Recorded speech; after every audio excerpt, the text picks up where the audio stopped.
Hello, I'm Askar Sherlief and you're watching the news from Kazakhstan. President of Russia Vladimir Putin is visiting Kazakhstan with an official visit. At the airport, he was greeted by the Prime Minister Karim Masimov, Astana Mayor Imangaliy Tasmagambetov, Ambassador of Russia in Kazakhstan Mikhail Bacharnikov, and Oil and Gas Minister Sawat Munbayev. Kazakhstan news agency reports that during his visit, Vladimir Putin will hold a series of meetings, including with Nursultan Nazarbayev. The leaders will discuss Eurasian integration, the extension of trade volumes, fuel and nuclear power issues, as well as space projects cooperation.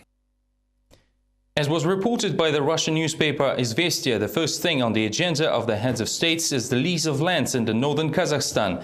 The territories of Aktobe and Kostanay regions are required for Roscosmos to use them as the areas for the falling debris of rocket stages launched from Baikonur space launching site. The cost of lease is already known as well. It is $460,000 a year. The lease amount is defined by similar terms for the rent of Kazakhstan's territories for the landing of Dombarov test site rocket debris. According to Alexander Fadeev, the director of the Center for Operation of Ground-Based Space Infrastructure Facilities, Kazakhstan originally requested $2 million, but the launches will require additional costs during the evacuation of the population residing in the area. It is expected that Putin and Nazarbayev will strike the appropriate agreement in Astana. Kazakhstan's opposition members have already spoken against the initiative. Это 4 Мерседеса. Нет, даже 3 Мерседеса. Стоимость. Our wildlife is dying there, and I suspect it happens after the launches, because the dropped heptil that sinks into the soil is extremely toxic. I was told that if you throw a copper coin into a heptil bath, it will dissolve before reaching the bottom. This is just a nightmare, a sellout of the homeland. Это надо признать, это фактически за мизерную какую-то арендную плату. This is an unforgivable, cynical crime committed by our anti-national authorities. They have crossed all possible lines already. If you recall, they even raised an issue of giving lands to China at one point, which outraged the population, and for a time everything went quiet. Now it's back again. Our land is sacred, as people say. It is our motherland. We live here. Это непростительное очередное преступление нашей антинародной власти.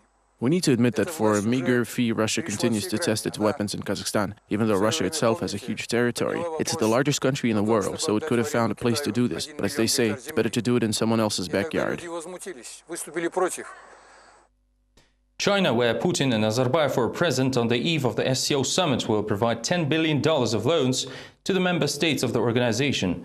Hu Jintao explains his intention as intensification of mutual economic external connections of member states and elevation of the international status of the organization. He also added that in the future the number of loans will be increased, provided to the citizens of SCO member states who wish to receive experience and education in China. The summit of the Shanghai Cooperation Organization member states started in Beijing on Wednesday. During the event, the president of Kazakhstan, Nursultan Nazarbayev, supported the idea of setting up an account to make the work of the organization more active. Heads of states also said they would not stand behind any force action against Iran's nuclear program. Presidents called to stop violence in Syria and expressed their concern about the situation in the Middle East and North Africa. The SCO members are Russia, Kyrgyzstan, Uzbekistan, China, Tajikistan and Kazakhstan, with Afghanistan holding the observer seat. In December of last year, we reported about the problems of Senek village of Karakia district in Mangistau region. The residents of this settlement were alarmed and claimed that they were being poisoned by a heptil. Kazakh government had provided the adjacent territories of Senek village to Russia, who used them for the falling of debris of their ballistic rocket Satan. Based on the agreement until 2018, 2 times a year, the debris of the ballistic rocket will fall on the said territories. This footage showing rocket debris was made by the Senek's residents last summer. Local residents linked the increased mortality rate among people and cattle with the toxic heptil leaking from the remains of the Russian rocket and possibly ending up in the water supply. Villagers are terrified after a 2-headed goat and a skinless camel were born in the area. In addition, the underground water source Tuyasu, located nearby, supplies water not only to the nearest villages but also to the town of Zhanaozen. In the meantime, a settlement with a population of over 2,000 people saw the increase of cancer and leukemia cases, while doctors cannot diagnose some of the diseases found in the residents' children. All the while, sanitary and epidemic control authorities, together with the Environment Protection Agency, assure that no threat is present in the area. We are afraid of bearing children because children are born with abnormalities. Many suffer from respiratory diseases. I believe it is because of the polluted air. We have had several meetings. The regional officers were assuring us that there was no danger. The region's Sanitary and Epidemic Control Department head Garabayev said he visited the place and saw no threat here. And then he died unexpectedly shortly thereafter. On Thursday, 10 days after the unprecedented tragedy at Arkan-Kergen border checkpoint, the official version of the incident was finally voiced. As was reported by the prosecution office, the sole survivor, 19-year-old border guard Vladislav Chelakh, confessed to the murder of his fellow soldiers and a huntsman. According to the investigation team, the motive of the crime is, quote, internal conflict and inexplicable impaired judgment. More details in the next report. There is no detailed account of the events, as Chelakh has yet to describe every second of his actions. For now, Vladislav Chelakh remains the prime suspect in the headline-making case. According to the General Prosecutor's Office, the survived border guard confessed to killing his fellow soldiers and a huntsman. The young man is now kept under arrest and is already testifying against himself, explaining how he killed 15 people and what prompted him to do it. He said there was an internal tension among the guards, that his judgment was impaired and that he doesn't remember what he was doing. Despite the impaired judgment, the investigation managed to establish the exact timeline of the manslaughter. On May 28th, 5 a.m., Vladislav Chelakh killed a soldier on watch, then the rest of the guards sleeping in the barracks, and then the huntsman in a nearby hunting farm. The General Prosecutor's Office did not bother with other details and explanations of how exactly one border guard could kill his entire detachment so professionally and in cold blood. Instead, the office moved to rebuffing other information previously reported in the press. The reports of the border guards being intoxicated or poisoned with clonidine are not true. Those reports are just guesses, false assumptions, and some people's fantasies. Journalists still have counter-questions, though. For instance, how frank is Chelakh's confession, and could it actually represent the fantasy of the investigators themselves? The supervision body representatives reported that all testimonies will be studied thoroughly, and the suspect will undergo a physiological review. If Chelakh's confession is proved by the investigation, he will be facing from 10 years to life imprisonment. The details of the tragedy at Arkan-Kergen checkpoint were publicized on Thursday morning by Vremya newspaper. The article and its details that were partially confirmed by the authorities have raised serious resonance within the society. Gennady Benditsky's article, Massacre at the Border, provoked intense debates among internet users right after it was published. The well-known journalist gave a detailed description of what could have happened at the Arkan-Kergen post. One of the commentators even wondered whether this was a copy of the final indictment or verdict. Vladislav Chelakh checked the premise again and shot all the victims one more time in the head. After that, he carefully placed all the bodies in their beds, except for Daniar Balgabayev, whose body was placed in Chelakh's bed, and then set the barracks on fire. The killed soldier on guard was doused with kerosene and set on fire as well. The reporter himself admits that he hasn't visited the location, but received information from reliable sources. Therefore, he supports the investigation's theory. I believe in this theory, but I do hold some reservations. I see that it's there, and it's already confirmed. This guy's signing his own death sentence according to the older legislation. The official version of the investigation was announced after lunch. It was almost identical to the one released by Benditsky on Thursday morning, except for the lingerie part. According to the article, one of the killed was wearing it. This immediately prompted internet users to create a meme of the author wearing women's clothes. On Thursday, the newspaper Vremya said one of the casualties was wearing women's underwear. Instead of spreading provocative information, these people need to come and talk to the investigator about what they know to provide relevant data. But even without mentioning panties, the official story raises many questions. Commenting on his colleague's article, journalist Durakhan Abdik wonders how a young man managed to kill 15 people, some of whom were experienced fighters. The reporter also recalled the presumption of innocence. After all, the case of Vladislav Chelakh hasn't even reached the court yet.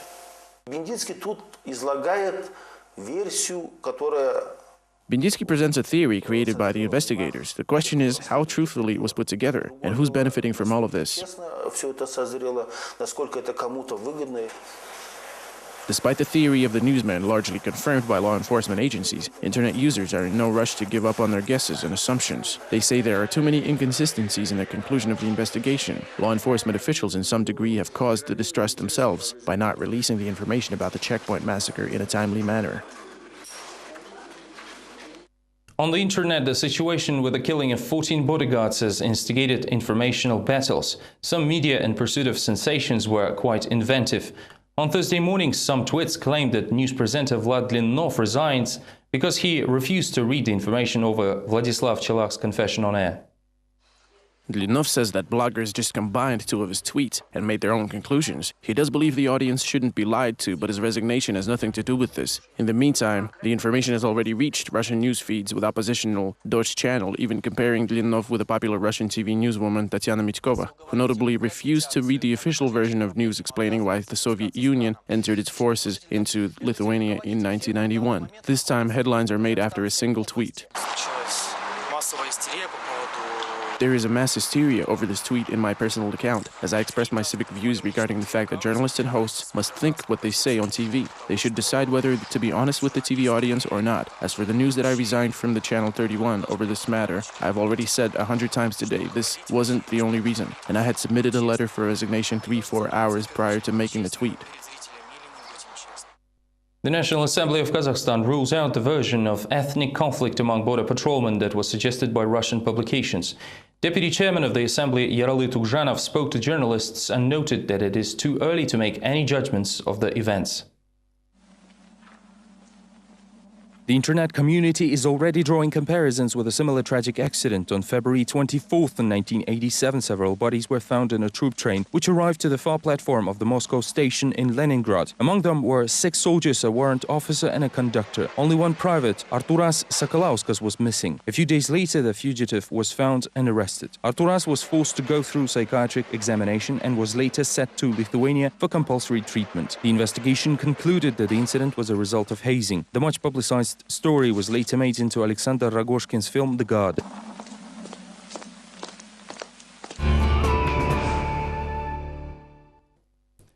Two people were injured as a result of a fire at the gas processing plant in Zhanaozen. On Wednesday, late at night, a tear in the gas pipeline with consequent burning occurred at one of the workshops. Here's a look at what took place. 2 people were injured by the blaze and were taken to the city hospital. Doctors say one of the patients is fine, but the loft operator, Zhanaozen resident Zhenya Uzakbayeva, is in critical condition. The woman suffered severe burns of 82% of her face, body, arms, and internal organs. Her family spent the night at the hospital. We've come here because we heard it from each other, and then others called us as well. This is her husband. I managed to go inside and see her there. The doctors say it's bad. They say they will try to fly her to Astana tomorrow. As per preliminary data, the accident was caused due to the violation of the technological process. According to the Ministry of Emergencies, the fire started at 10:02 p.m. in the compression loft 1. Zhanaozen Fire Department managed to localize the blaze in 2 hours and completely eliminate the emergency an hour later. Town Mayor Sirikbay Trumov said the plant was one of the most fire-prone enterprises in the region, and this is why all the necessary information was given to the appropriate agencies immediately upon the emergency call. Late at night, the region's governor Baurjan Muhamedzanov also arrived on the site and set up a working commission to determine the cause of the accident and estimate damages incurred by the enterprise as a result of the explosion. The version of a terrorist attack has been dismissed completely.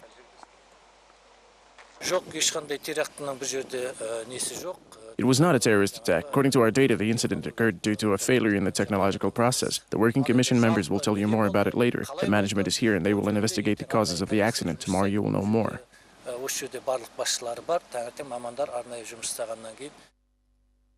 Farewells were sent to the deputy chairman of the Miners' Family Association, Tahir Muhamedjanov, on Thursday in Shakhtinsk. The memorial service was conducted near the association's office. On June 5th, the activist's body was found inside his rented apartment. Preliminary reports claim the cause of Muhamedjanov's death was heart failure. A criminal case was not yet instigated.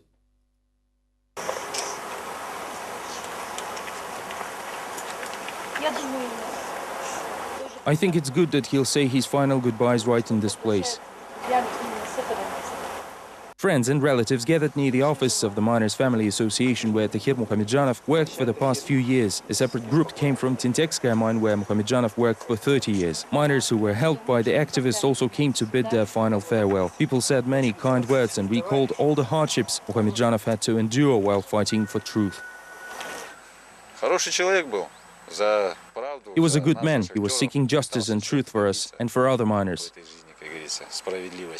He was always been on the attacking end, if I may say so. He was always willing to be there for you and come for help. His help was invaluable, specifically in mining issues, since he was a miner himself, thus knowledgeable in the subject. We are very sorry for the loss. We express our condolences to his loved ones and to Miner's family that lost a truly great worker. We've lost a really dignified man. He has always been responsible. He always stood up for the miners' rights. He was leading an active public life. He was persecuted for his views and threatened repeatedly. He received SMS threats from anonymous numbers. He was assaulted, his car was blown up, and everyone knows it. It is sad to see such people leave. He was worth a whole organization. Meanwhile, Karaganda coal miners and metallurgists are collecting signatures for the announcement of a strike. To recap, last fall, the trade unions of ArcelorMittal Temirtau demanded a pay rise of 30%. Peaceful negotiations led nowhere and resulted in the workers' assembly, where it was decided to go on strike. 11,000 metallurgists have already supported the idea of organizing the protest. It is still unknown how many miners are ready to join them, as they have not begun the collection of signatures until later. If signatures will represent at least 50% of the workforce at each plant, coal miners and metallurgists will decide on the date and format of the strike, but not before showing the numbers to the governor. Union leaders hope that once the official sees the seriousness of the workers' intentions, he will be able to influence the management of ArcelorMittal Temirtau. While proceeding with the plan, the trade union committee has repeatedly said they act under the law. By law, we will inform the company about a pre-strike situation. Metallurgists might have already collected all the necessary signatures, but we are still in the process. That is all I can say right now. Human rights defenders Asil Nurgaziyeva and Tokzhan Kizatova were detained at the Atarau airport Thursday night. Nurgaziyeva and Kizatova were on their way to Aktau, where court proceedings on the events in Zhanaozen are underway. In the last two trials, both public activists played the role of independent observers, but in the trial of policemen who opened fire at civilians, they represented the interests of the victims. This time, Asil Nurgaziyeva was going to fly to Mangistau to file an appeal, but was stopped by court-martials. It turned out the human rights activist holds an outstanding loan payment to the Alliance Bank. Apparently, this was insignificant for 4 years and only became relevant on Thursday. The police brought the woman to the administrative court and told her to repay the debt within 5 days. Nurgaziyeva believes her detention was politically motivated. In 2005, I took a car loan from the Alliance Bank. In 2007, my car was stolen. I was repaying my debt steadily as much as I could. Court-martials never bothered me until now. I definitely believe that it is related to the Zhanaozen case. It was politically motivated. Public activist Bakhadjan Turigozhina uncovered a listening device in her office on Thursday. This spyware was placed inside an electrical extension cord. This is the antenna and the microphone, etc. This device is set to transform currents into making the microphone work. Quite a steady thing here. It is obvious that someone took time to set it up properly. The activist came across the spying equipment when she was going to fix an extension cord. Experts confirmed that suspicious wires indeed parts of the bug, which might have been installed while Turigozhina was in Moscow. The activist was not surprised, as during the last presidential elections, her office was already raided by intruders who put all computers out of order. Turigozhina assumes that intelligence agencies are involved in planting the bug. Dissenters' actions in Kazakhstan are gradually declining. Less and less people gather next to Abai's monument. The opposition is unable to coordinate its activities. Does the movement have a future, and will there be another protest action? Find out in the next story. The organizer of dissenters' rallies in Almaty, Bakhadjan Turigozhina, just returned from Moscow, where she learned firsthand from the experience of Russian opposition instead of attending the last protest action in Almaty. Despite the harsh crackdowns and increased penalty sanctions, Russian dissenters did not stop protesting and insisting that Putin is not their president, while his elections were rigged. The strength of the Russian dissenters is in their unity, though the civil position of every individual is more important than the presence of the leader.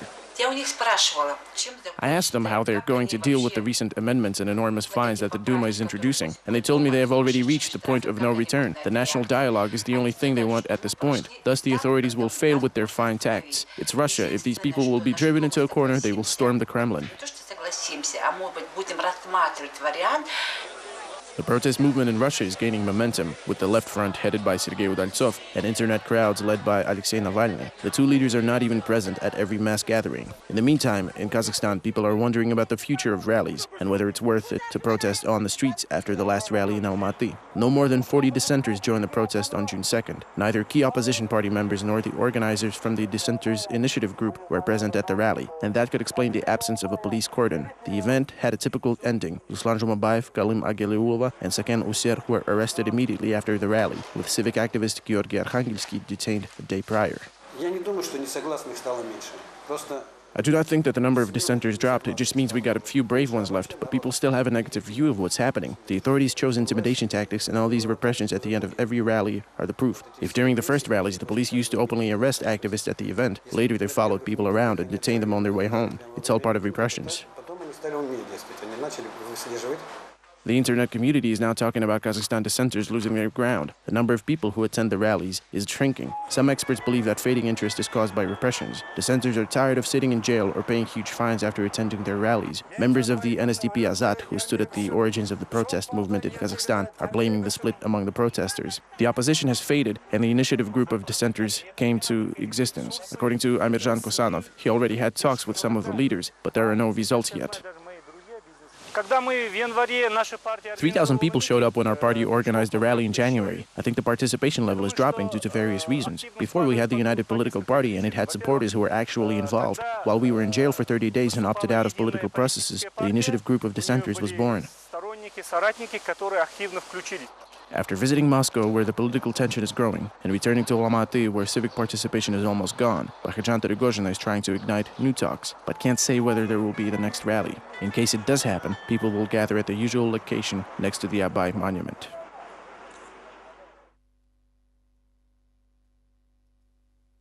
Activists of the Russian workers' movements began a 3-day solitary vigil of the Kazakhstan embassy in Russia. Members of socialist parties and workers' movements continue to call upon the population and authorities of Kazakhstan to objectively evaluate the December events in Zhanaozen and stop repressions. The form of a one-man protest was chosen by the Russian opposition, since such expression of their position does not require obtaining special permits from the authorities. The activists plan to picket the embassy for several days and hour-long shifts. So far, the police does not obstruct the protest, despite frequent ID checks. We have 3 goals here: to express our protest, to show Kazakhstan's workers that we support them, and to warn Russian workers about the possible outcomes of the regime. The massacre of workers in Zhanaozen shows what this regime is capable of in its brutality. This is all we have time for now. Thank you for watching. Stay tuned.